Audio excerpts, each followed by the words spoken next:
ગુજરાતના નાયબ મુખ્યમંત્રી હર્ષ સંઘવીનો સુરત પ્રેમ ફરી એકવાર ચર્ચામાં આવ્યો છે। સુરતના વિકાસ અને સ્થાનિક પ્રશ્નોના ઝડપી નિરાકરણ માટે જાણીતા હર્ષ સંઘવીએ તાજેતરમાં મજુરા વોર્ડના નાગરિકો સાથે રસ્તા પર બેસી સીધો સંવાદ કર્યો હતો।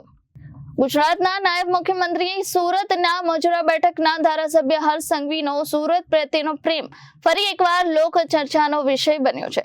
સુરતના વિકાસ, કાયદો વ્યવસ્થા અને નાગરિક સુવિધાઓને વધુ મજબૂત બનાવવા માટે તેઓ સતત સક્રિય ભૂમિકા ભજવી રહ્યા છે। તાજેતરમાં મજુરા વોર્ડ નંબર 23 વિસ્તારમાં હર્ષ સંઘવીએ સ્થાનિક નાગરિકો સાથે રસ્તા પર બેસી સીધો સંવાદ સાધ્યો હતો। પ્રી મોન્સૂન કામગીરીની સમીક્ષા દરમિયાન તેમણે વિસ્તારના રસ્તા, ડ્રેનેજ અને અન્ય સ્થાનિક પ્રશ્નો અંગે લોકોની રજૂઆતો સાંભળી હતી। નાગરિકોની સમસ્યાઓ સાંભળ્યા બાદ તેમણે સંબંધિત અધિકારીઓને તાત્કાલિક કાર્યવાહી કરવા સૂચના આપી અને પ્રશ્નોના ઝડપી ઉકેલની ખાતરી આપી હતી।